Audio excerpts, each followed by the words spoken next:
recap video for my CD collection. Just a little disclaimer. This is not like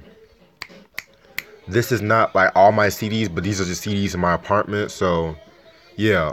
I think last night I left off, which album did I leave off last night? I think it was Don't Sweat the Technique or something. Yeah, one of those albums. But yeah, my battery's a little bit low, but I'm just gonna finish up this whole lot. And I kinda got this lot from that section up there, so yeah. Oh, that's D'Angelo and the Vanguard Black Messiah playing in the background. Classic album. Um, we got Stevie Wonder's Music of My Mind, released in 1972. Um, this album definitely. I'm actually doing a review on this album probably this week or next week. But yeah, this album was considered like to be the beginning of his classic period. Singles album was known for. I think it just came out with one single, Superwoman, Where Were You When I Needed You? Yeah. Very dope album and shit. Must have. And let me just get my charger just in case.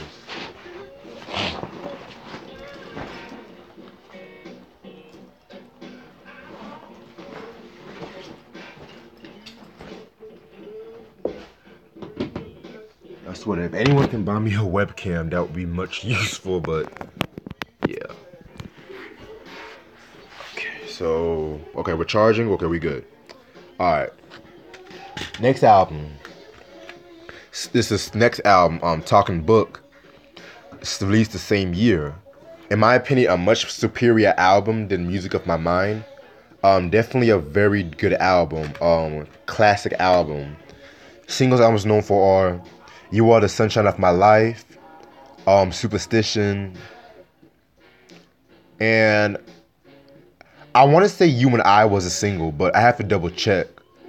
But the song Superstition, yeah, originally that was a Jeff Beck song, but at that time, you know what? I'm gonna save that for the review, basically. So Stevie Wonder reviews coming up probably this week or next week. So then we have DMX's It's Dark and Hell is Hot, released in 1998. This is the debut album, hip hop classic.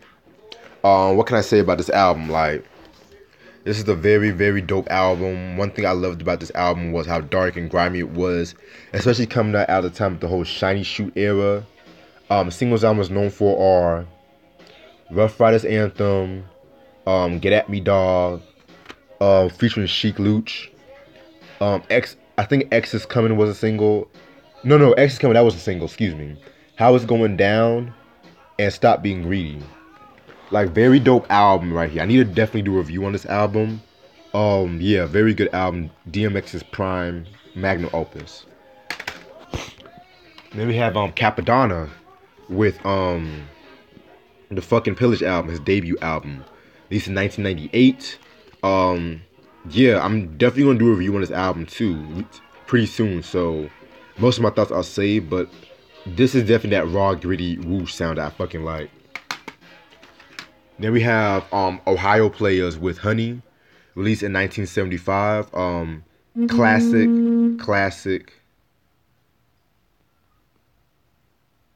Give me one second. I'm sorry, I'm just replying to a message.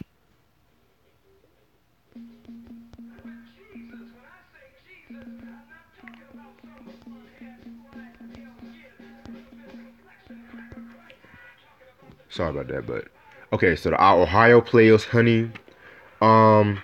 Definitely a very dope album. In my opinion, this is the best album. Yes, this girl's literally eating fucking honey like that.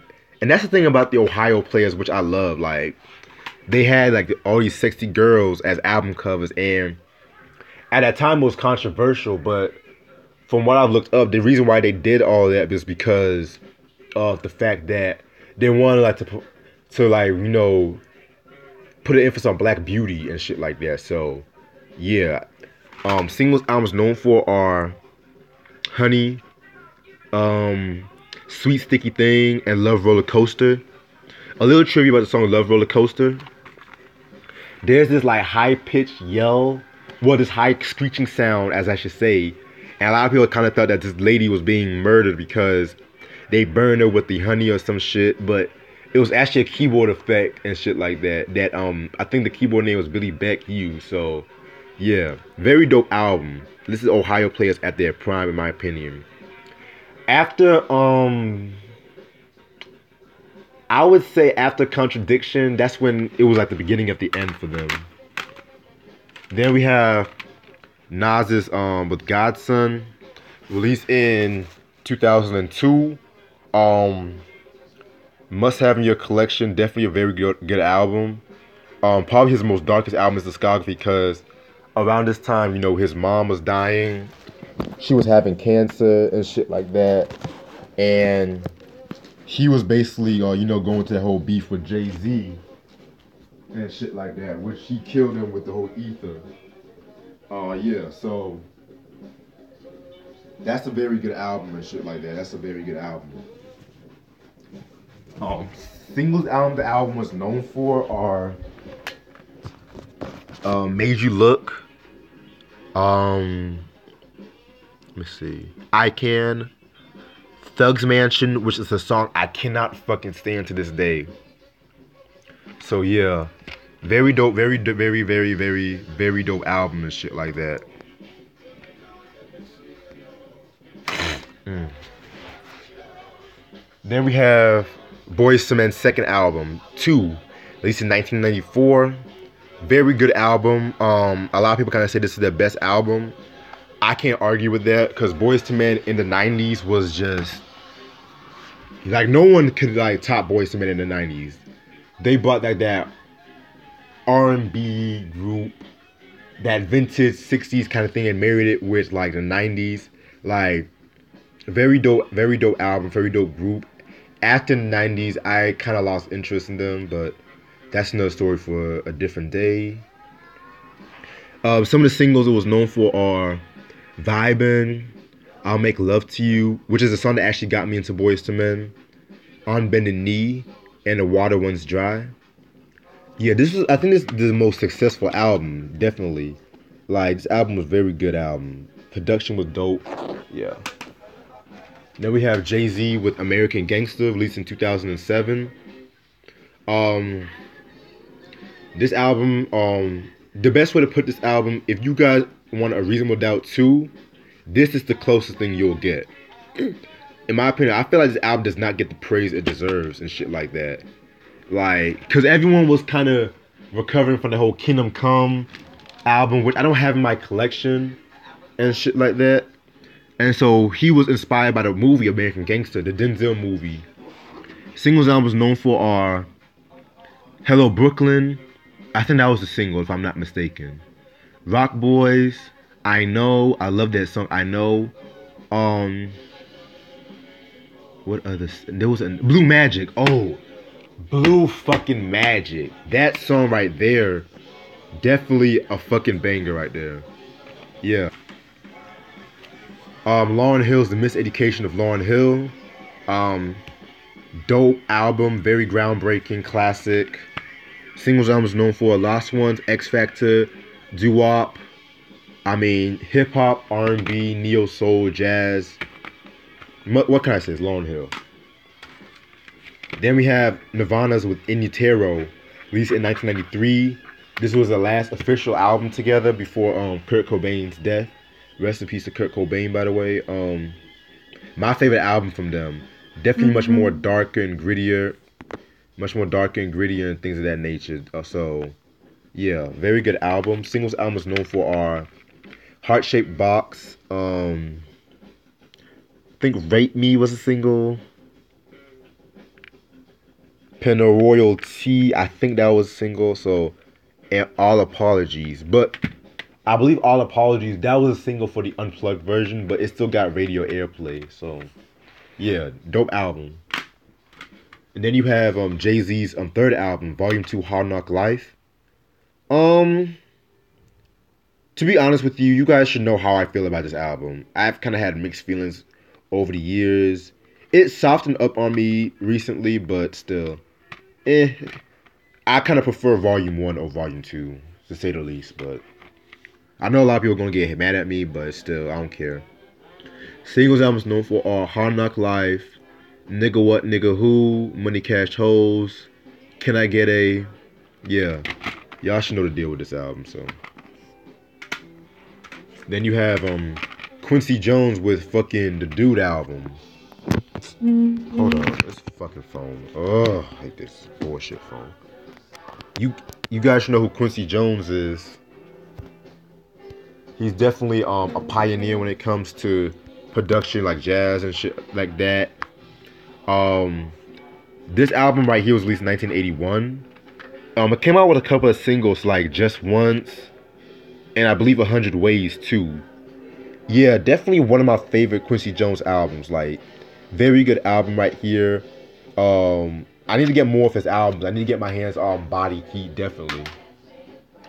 And then we have Gangstar's with... Why's my picture like this? What the hell?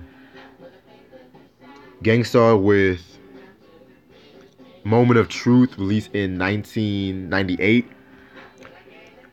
This album was a very good album. Probably my favorite album from them, if I'm not mistaken, yeah. Like, yeah, the production was a bit more polished and shit like that, but it was still Gangstar release, so. Dude, what the fuck is wrong with my camera, yo? Damn, like, I hate when this shit does this. Ugh. Anyway, sorry about that. But yeah, singles albums known for are Work, Royalty, what else? If I'm not mistaken, I think Moment of Truth was a single, but I'm not too sure. I could be wrong. But yeah, this is a very good album because this came out around a time when they took a little break and shit like that. And basically, they took a break, and what ended up happening was they dropped some solo stuff, and they came back. So I'm definitely going to review a lot of Gangstar material. So yeah, stay tuned on that. Let me see how much time I got. You know what, to be real, I'm going to definitely cut this short because my battery's literally going to die soon. So I'm just going to do this stack right here, and I might do the other stack maybe sometime tomorrow, this week. Then we have a group called Yellow Jackets with Dreamland. I showed you guys this, and I said I never heard this album. To this day, I still haven't heard this album, but I'm definitely going to re-listen to this and check this album out. So yeah. Dark Side of the Moon by Pink Floyd. Yeah, released in 1973. Very dope album, very influential album. Yeah. Singles I was known for are Money, Breathe, Brain Damage, and Eclipse. Yeah, very dope album. I've raved about this album for years, so just look at my channel, so. Then you got Run the Jewels 2.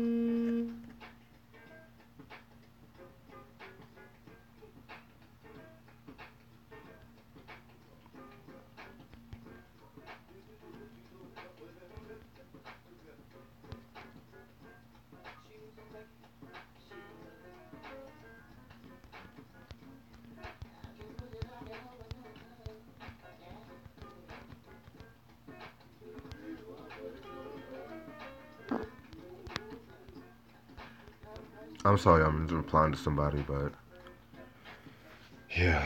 Anyway, yeah, Run the Jewels 2. This was released in 2014, if I'm not mistaken. Yeah. LP and Killer Mike. Dope album. Love this album. Singles I believe were Oh My Darling Don't Cry. What else? I think Close Your Eyes was a single with Zach De La Rocha, but I don't know. I definitely have to review this album one day. But yeah, very dope album and shit like that. Run the Jewels, man. Fucking classic. It was certifiable. Then we have Naughty by Nature's second album. Well, first album under Naughty by Nature, because, you know, they were a group called The New Style and shit like that. And they dropped an album back. No, it was like some New Style something, yeah. And they dropped an album back in like 1989 and shit. Things I was known for are OPP, Everything's Gonna Be Alright, And it's crazy too because the song Uptown Anthem, this is actually the reissue of this album. The song Uptown Anthem was not on the original version of this album and shit. So yeah, that was that because that song was on the Juice soundtrack. But overall, this is one of my favorite hip hop albums of all time. Definitely. It's kind of crazy, dude, because Naughty by Nature, got like a lot of pop success, yet they never really like changed up their sound around this time. Well, later on in their career, but that's another story for a different day. Treach, very underrated MC and shit like that. Yeah, must have in your collection, man. Now we have the Rolling Stones with Let It Bleed, released in 1969. Very good album and shit. Another one of their best albums. This was the first album that they've done with Mick Taylor. Singles album. Fuck. Okay. Single this album is known for are You Can't Always Get What You Want and Give Me Shelter and shit like that. Yeah. Very good album. I did a review on this like last year and shit like that. Wait, was it last year? Yeah. So yeah, very dope album. And then we have Keith Sweat with his self-titled 1996 album, released in 19. I just said that. Very dope album in my opinion. Not his. Well, I have to listen to his discography to determine this is his best album, but this one had like all the classic hits, and this was actually his most successful album. This album's known for songs like Twisted, Nobody. I love that song Nobody, and stuff like that. So yeah, like this is definitely a good album. Definitely Keith Sweats and shit.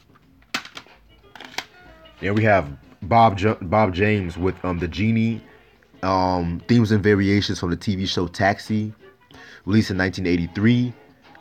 You guys should know about Bob James, and you guys should also know about Taxi and stuff like that. One of my all-time favorite sitcoms of all time. But yeah, this is just the soundtrack, the score soundtrack.